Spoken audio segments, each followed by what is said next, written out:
Train रे फेरुथिबा बेले जवान पुअर मृत्यु। छुट्टी रे घर को फेरुथिले देखा होइथांता बाहाघर।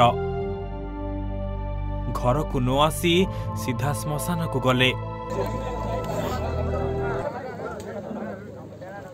चैत्र मंगलवार पाई बो फोन करी कहिथिले पुआ छुट्टी नहीं घर को आस, एई वर्ष तोर बाहाघर मु करई देबी। मुंडरू गोटे बड़ चिंता जीव।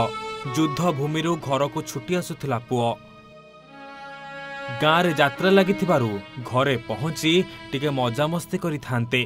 पुओ को घर लोक समस्ते अपेक्षा करि रहिथिले, हेले ट्रेन भितरे जवान को सह एमिति हैला कि घर को कोन छिबे, घर को न आसी बाहरु बाहरु श्मशान को चली गले। चैत्र मंगलवार पुओ पाई शेष मंगलवार पालटि गला। गाँ यात्रा को आसी अध रास्ता रे ही आरपारी को चली गले। एबे घर खाली कांद बोबाड़ी रे फाटी पड़ुछि। एमिति किछि हृदय विदारक घटना देखिबाकु मिलिछि गंजाम जिला पात्रपुर ब्लॉक जरड़ा थाना 16 भाग पेंठ गाँ रे। टिके ही दृश्य को देखंतु। क्यों माँ बा ए दृश्य को देखि पारिबो। जो पुओ सवारी रे बसी बाहा होई थांता सेई पुआ जी कबर भितरे सोई पड़िछि। सबुदिन पाई माँ को छाड़ी आरपारी को चली जाइछि गेल्हा बड़ पुओ। अल्प बयस रे चाकरी पाइथिले प्राणचंद्र, हेले सबु किछि बे एपट सेपट होई जाइछि। पुओर बाहाघर होइथांता, सेथिपाई घरे समस्ते बेस खुशी रे थिले।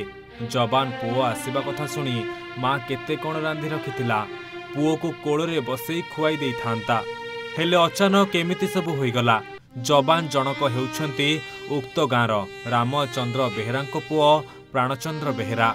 घरर बड़ पुओ होइथिबा बेले अविवाहित। एई वर्ष बाहाघर मध्य देखा चलिथिला। सूचना मुताबिक 3 वर्ष हैला प्राणचंद्र सेना रे सामिल होइथिले।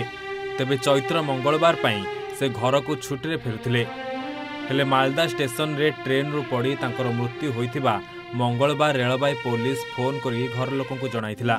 जहा परे पूरा परिवार रो पादतळु माटी खसीगला। कारण घरर बड़ पुओ हेउछंती प्राणचंद्र, जाहांकर अकाल रे मृत्यु होई जाइथिला। ए होछि मृत प्राणचंद्रंकर शेष यात्रा। गदा होइछंती शह शह लोक। बुधवार राति रे घरे पहुंचिथिला मृत जवान पुओर मर शरीर, जहाकु देखि घर लोक कोह संभाली पारि नथिले। कांद बोबाड़ी रे फाटी पड़िथिला परिवेश। सेपटे घरे पहुंचिला परे राष्ट्रीय सम्मान सह जवान पुओर शेषकृत्य संपन्न होइछि।